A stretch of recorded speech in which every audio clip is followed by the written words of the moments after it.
The fifth group is Yaya Sudo and Koichi Sado from the Chiba University. Nothing gives your life something.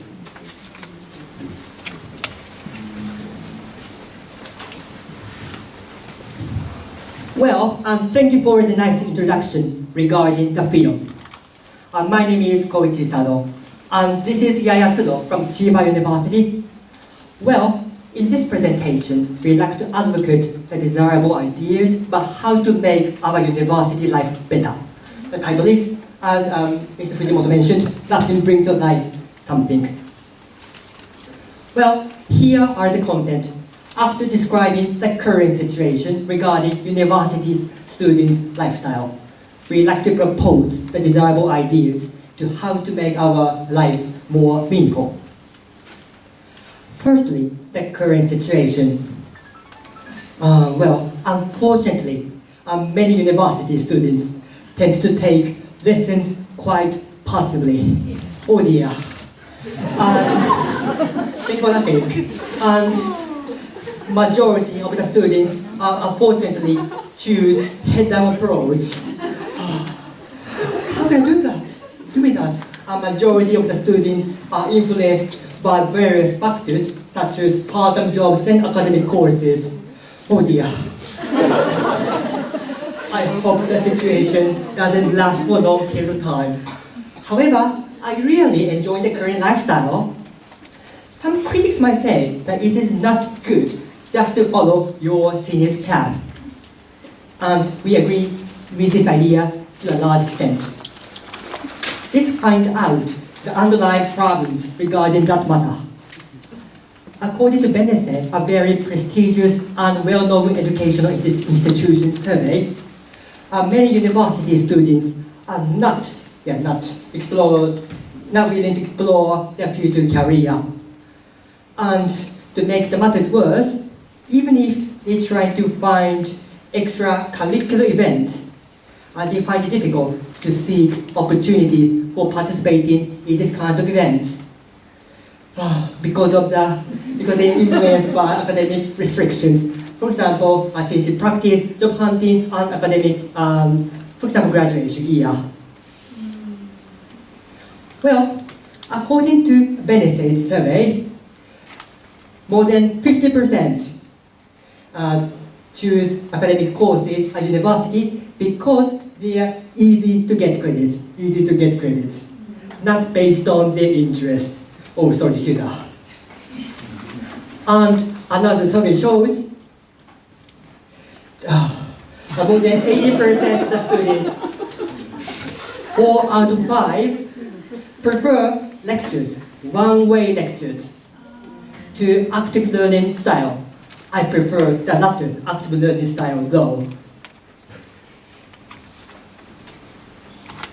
If we broaden our horizons, we can find a lot of opportunities to try, such as volunteers, internships, social movements, traveling alone, and so on, domestically and internationally. According to a survey by Kansai University, approximately 70% of the students got more friends by participating in extracurricular activities. About 70%, that's a significant number, isn't it?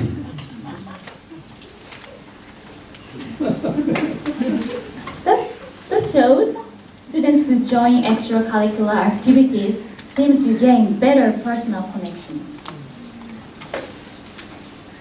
Now, let me point out students' reality.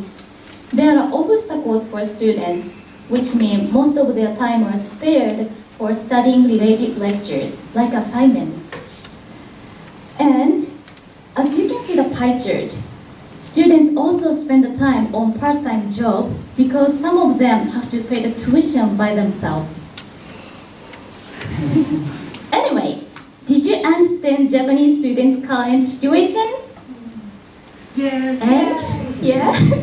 And are there any university presidents or politicians among the audience? Please raise your hand. Nobody? That's okay. We are willing to say to Japanese university presidents and politicians that our proposal will make big differences in Japanese universities. Our proposal is to add an adventure year in Japanese universities. There are usually 4-year courses, freshman, sophomore, junior, and senior. So we add an adventure year between freshman period and junior period. During an adventure year, we have no lectures, No lectures, no assignments, no assignments, yay! and of course, no tuition. No tuition, it's wonderful, isn't it? That means you can choose anything you aspire to do. And this will be good opportunities to face yourself to seek better future career. So it's totally up to you. These are significant differences between an adventure year and the current leaving of absence system. By adding an adventure year, you can save the tuition fees for 1 year, so you can spend that money for your interest. And the other is the most attractive point for Japanese students. You don't have to postpone the graduation year. Yeah.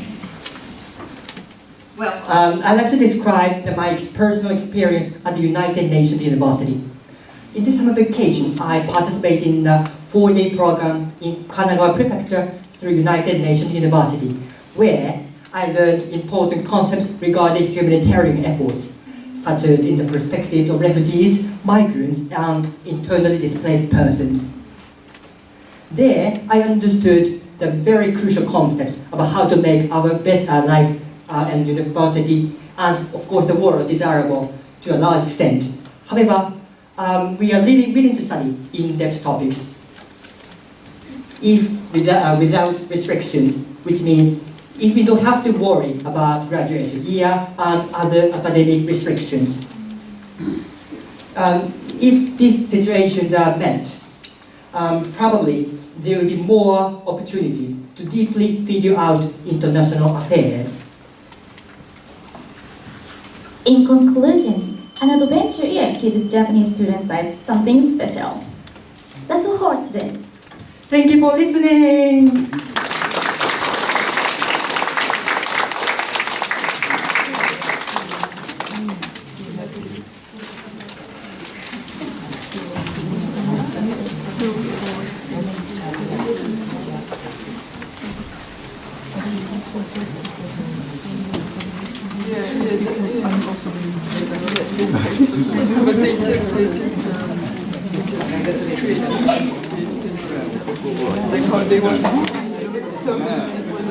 Now, next is Akira Gono, Natsuki Higuchi, Hiromi Tsuzaki, and富士見丘High School for girls. The title is All the Ships.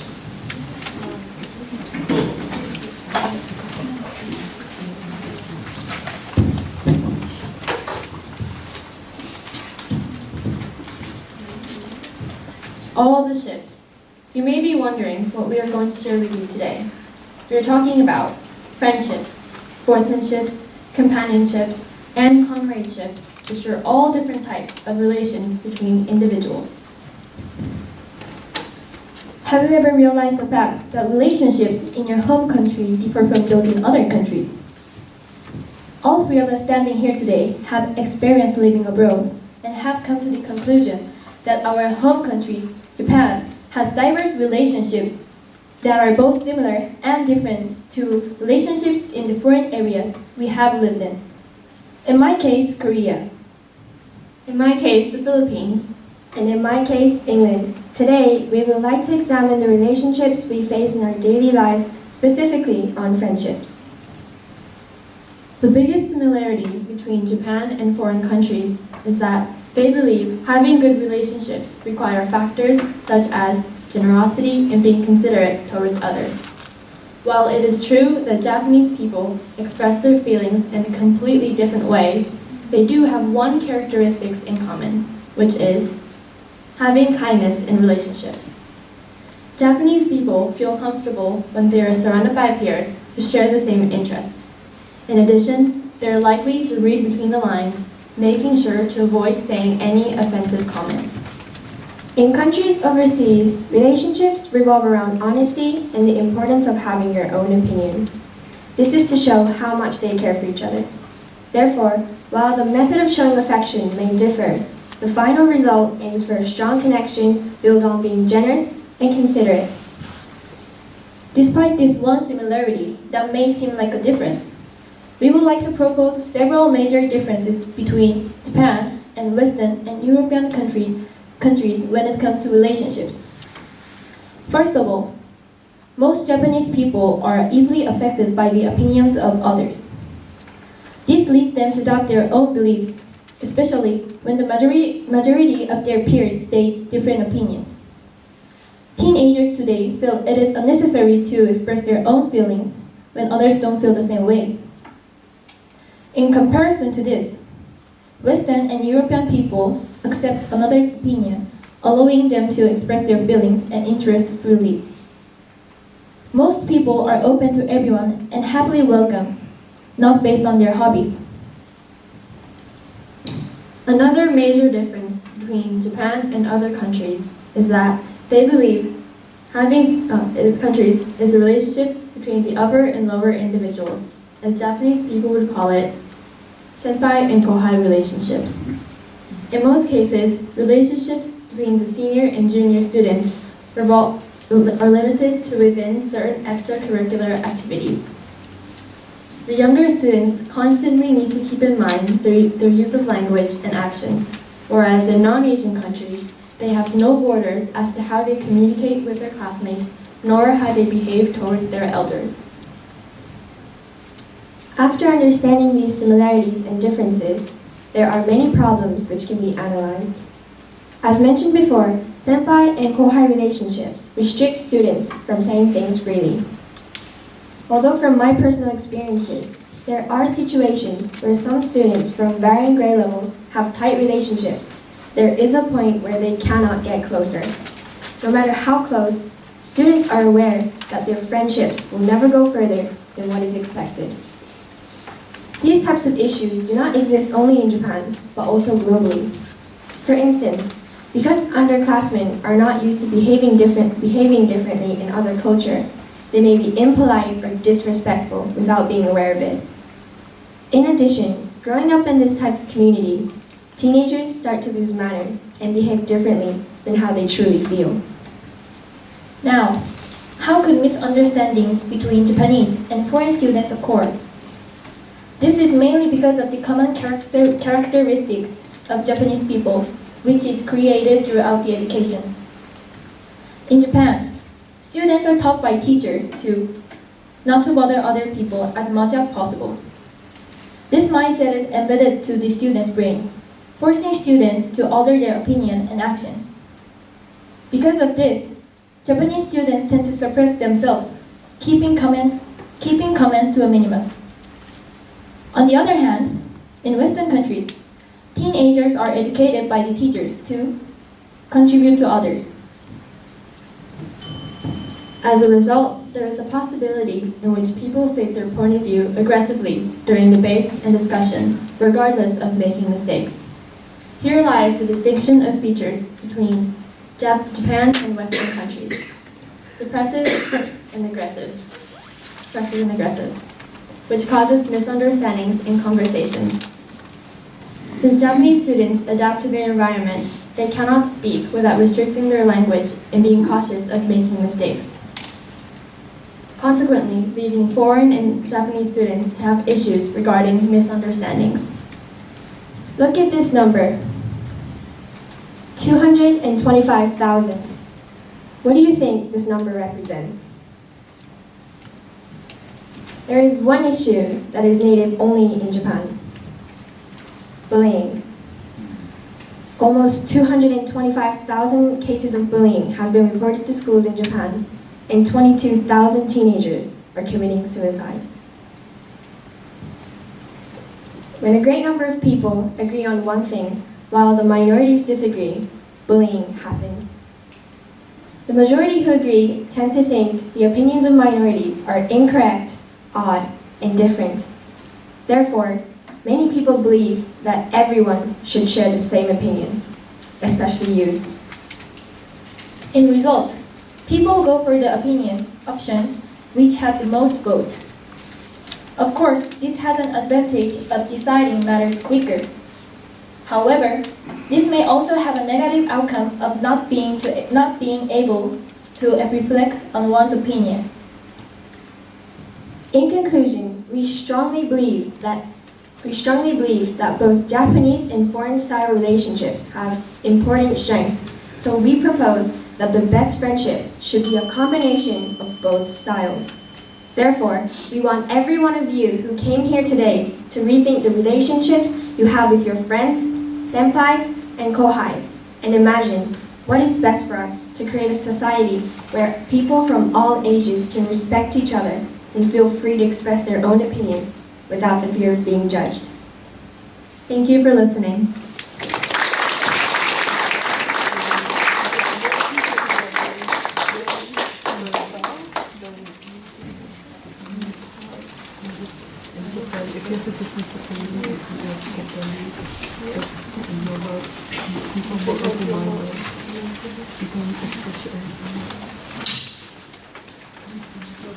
Thank you very much.